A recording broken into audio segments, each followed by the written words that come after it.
Attends, mais ça tourne là?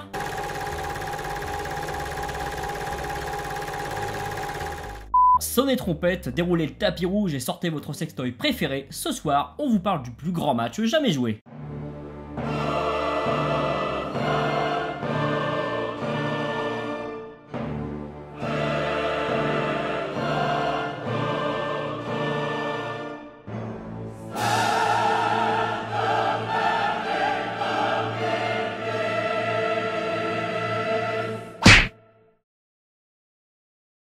Mais tout d'abord, qu'est-ce au juste qu'un grand match?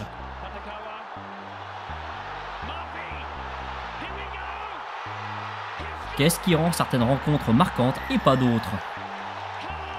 On peut en fait discerner plusieurs critères. Tout d'abord, le score. 43-31. La France est en finale. On va disputer la finale de la Coupe du Monde face à Le nombre d'essais inscrits, le nombre de points marqués. Plus il y en a et mieux ça vaut en général. Et ce score est-il serré ou non? Ça peut donner une bonne indication sur la qualité d'un match. Ensuite vient la note artistique.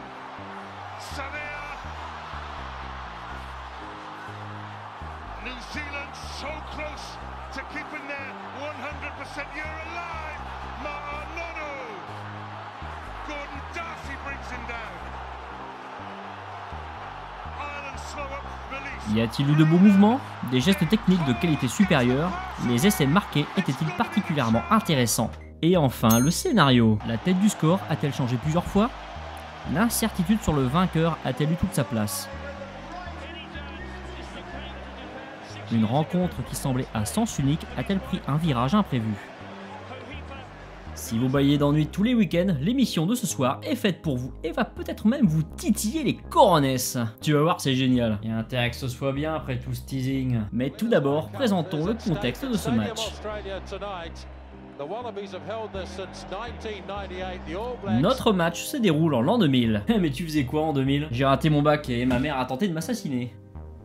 Et toi? Ah non mais moi je suis pas allé si loin. Ah, l'an 2000 et son bug qui n'a jamais eu lieu.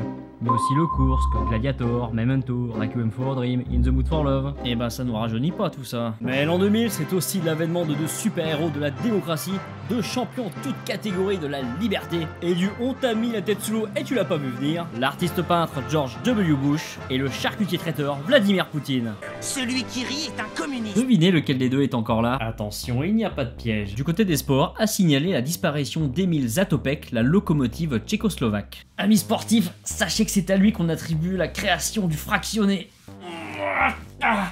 Mais l'an 2000, c'est aussi les Jeux Olympiques à Sydney. C'est à cette occasion que l'Australia Stadium où se déroule notre match a été construit. Sachez déjà que cette fameuse rencontre l'était dès avant son coup d'envoi du fait de son affluence record. En effet, l'Australia Stadium, devenu entre-temps Telstra Stadium puis ANZ Stadium, le naming, c'est la base, pouvait contenir pas moins de 110 000 personnes en configuration cricket avant sa reconfiguration en 2003, ou 83 418 en configuration rugby. Pour ce match, il n'y avait pas moins de 109 874 spectateurs. Et le pire, c'est que ça n'est même pas le record. L'Australie et la Nouvelle-Zélande vont donc jouer la première manche de ce qu'on appelle à l'époque le Tri-Nation. Le quoi? Créé en 1995, tout comme le Super Rugby à l'instigation du magnat australien des médias Rupert Murdoch, le Tri-Nation ou Tri-Série s'est voulu l'équivalent sudiste du 5 Nations européen. Il opposait chaque année les All Blacks de Nouvelle-Zélande, les Wallabies australiens et les Springboks sud-africains en match aller-retour puis en série de 3 matchs, sauf année de Coupe du Monde. Ce Tri-Nation a été remplacé en 2012 par le Rugby Championship avec l'arrivée des Pumas argentins, compétition qui se joue en match aller-retour sauf année de Coupe du Monde. Ça ira, merci. Cette année-là, les Australiens sont les tenants du titre et comme je m'apprêtais à le dire avant d'être interrompu,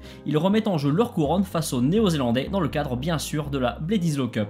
Quoi? Non mais ça va maintenant, j'ai pas tout... La Bledisloe Cup est un trophée se jouant annuellement entre Néo-Zélandais et Australiens en 2 ou 3 matchs selon l'époque. Elle tire son nom de Lord Bledisloe, gouverneur général de Nouvelle-Zélande, c'est-à-dire représentant du souverain britannique. Elle fut créée en 1931 ou 32 selon Wikipédia et fut jouée de manière assez aléatoire jusqu'en 1984, année à partir de laquelle les rencontres entre ces deux équipes devinrent annuelles. Globalement, le palmarès est en faveur des All Blacks avec plus de 40 victoires en une cinquantaine d'éditions, ce qui explique la relative profusion de mèmes sur le sujet. De nos jours, ce trophée se dispute en 3 rencontres, 2 lors du Rugby Championship plus un match d'appui. On peut passer à la suite?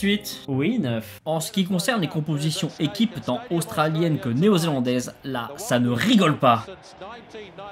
Et attention, roulement de tambour, sonnez trompette et déroulez le tapis rouge pour l'équipe d'Australie, championne du monde l'année d'avant, en 1999.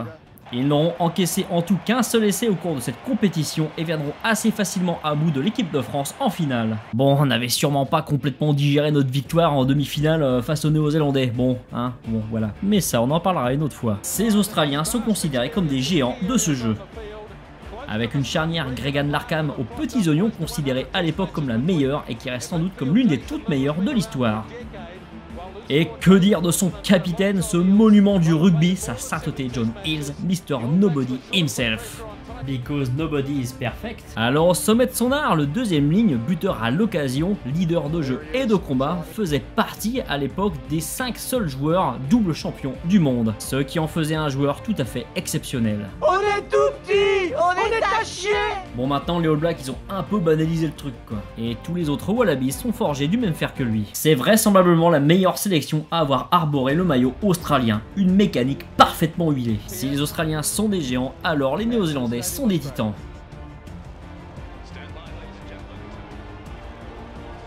Même si le titre mondial leur échappait depuis l'épreuve initiale de 1987, les All Blacks n'en restaient pas moins les monstres du rugby que l'on connaît encore, avec leur jeu tourné résolument vers l'offensive. Et eux aussi disposent d'immenses joueurs et non des moindres.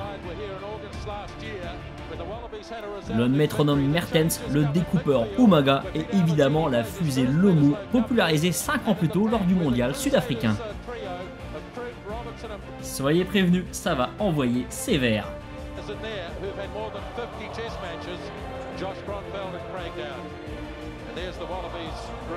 L'arbitre de ce match sera le Sud-Africain Andrew Watson. Et si on regardait ce que ça donne ce match? Comme n'importe quel match, il démarre par un coup d'envoi, à ceci près qu'à l'époque on plaçait le ballon sur un tas de sable pour le taper.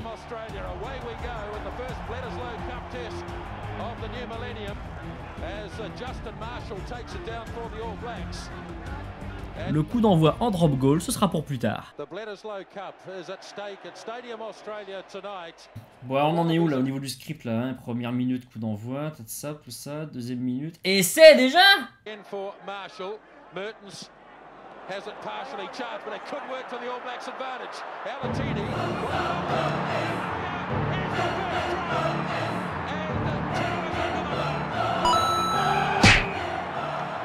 imparable. Wow. Deuxième minute et essai d'Umaga après un rebond favorable.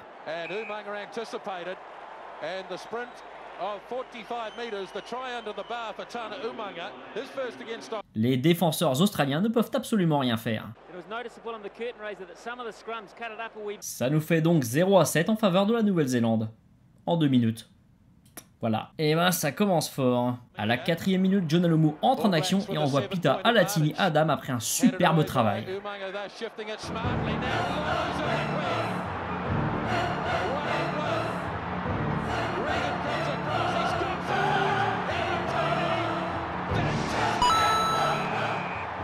Cet essai, tout comme le précédent, est transformé par Andrew Mertens, fait donc 0-14 en 4 minutes.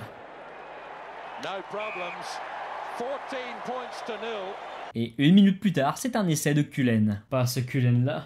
Il y a des absences coupables des Australiens qui laissent jouer les Néo-Zélandais qui n'en demandent pas tant.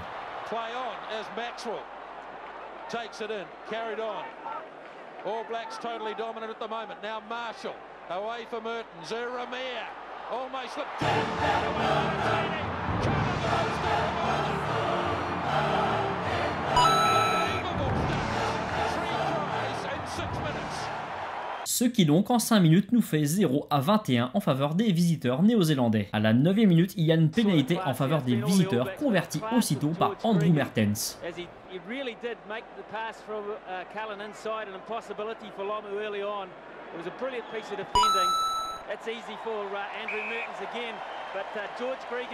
Bon, stop, là, temps mort.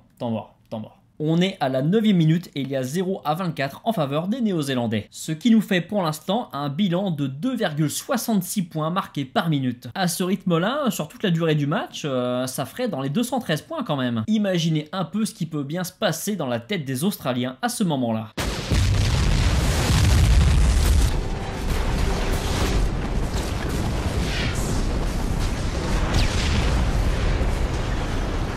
Mais ça, ce serait bien mal les connaître. Car sur leur renvoi qui suit immédiatement cette pénalité, on est dans la même minute, il y a une superbe action de Stephen Larkham et finalement un essai australien par Stirling Mortlock.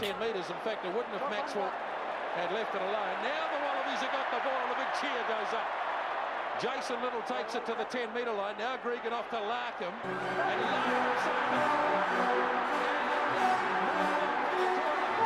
this is a try fest. Stirling Mortlock avec des cheveux. Ah non, mais il a eu des cheveux, Mortlock. 10 minutes plus tard, Mortlock double la mise grâce à cette touche superbement captée par Hills et cette percée de Williams. Good throw from Foley. Foley delivers off to Gregan. Slips it off to Jim Williams. It opens up for Williams. Ludwig partially stops him. Almost there. Now Gregan looking wide. Mortlock's in.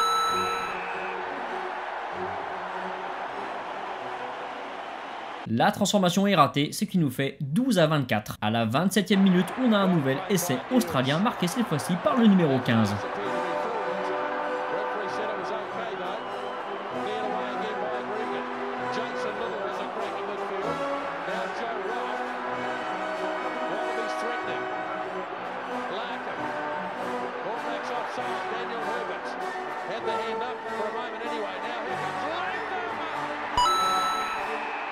Les Wallabies sont décidément revenus dans le match. Ils sont globalement plus agressifs et sont portés par leur charnière Gregan Larkham. Ce qui nous fait un score de 19-24 après transformation de cet essai. 4 minutes plus tard, à la 31e minute, il y a un essai de l'Australien Joe Roff.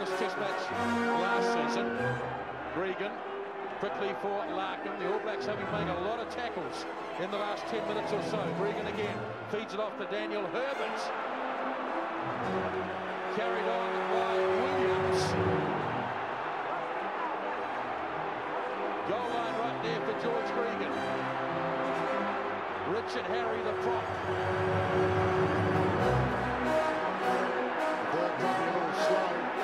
Now Gregan again.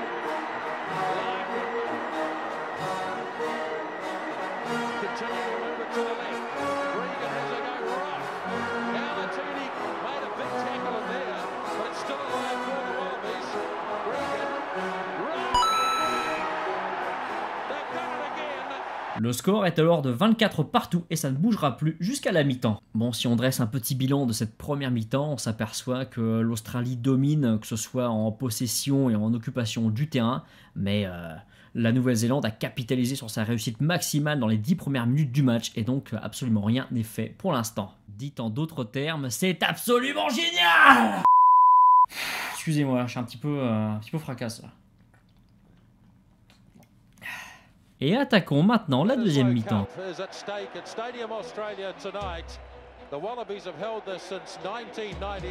À la 49e minute, nous avons un nouvel essai néo-zélandais, cette fois par le numéro 9, Justin Marshall.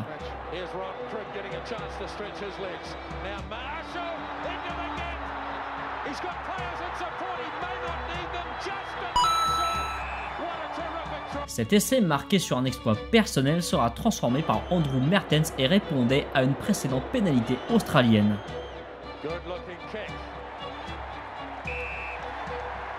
Nous en sommes donc à 27-31 en faveur de la Nouvelle-Zélande. À la 53e minute, faute australienne, pénalité néo-zélandaise, 27-34. À la 62e, faute au sol néo-zélandaise et pénalité en faveur de l'Australie, ce qui fait 30-34. À la 74e minute de jeu, c'est un essai australien. Après une percée de George Gregan, le jeu rebondit et c'est Jeremy Paul qui aplatit.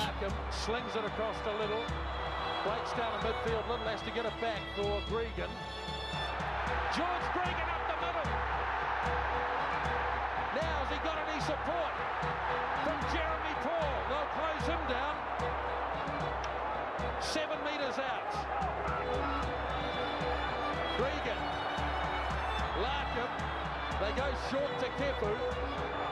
All Blacks desperate defence again. Out wide. Et donc l'Australie repasse devant à 6 minutes de la fin du match. Mais cet essai ne sera pas transformé et le score en reste donc à 35-34. Les Australiens ont pris une option pour la victoire mais restent à portée de fusil de la Nouvelle-Zélande.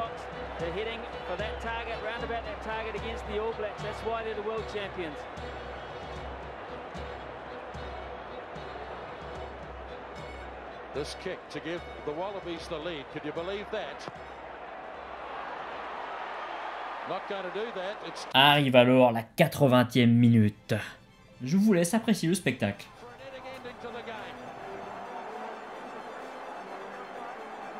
2.5 minutes for the All Blacks. Now Brown to Alatini, short to Iramia. Right in centre field. Kelleher. Randall popped up. Here we go. Can he make it? You betcha! You betcha! Jonathan!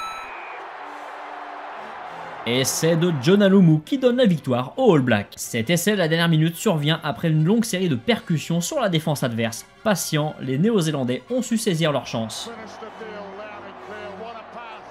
Randall pass. Lomu can't catch me. He's just too strong, too big. And what a way to finish the game. What a game of rugby this has been.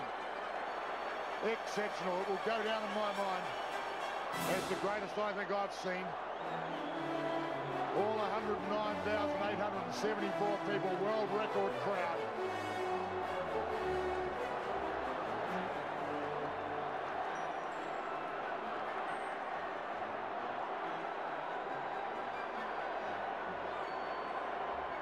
Poetry and Score final 35-39 avec pas moins de 10 essais marqués. The Bledisloe Cup is at stake at Stadium Australia tonight.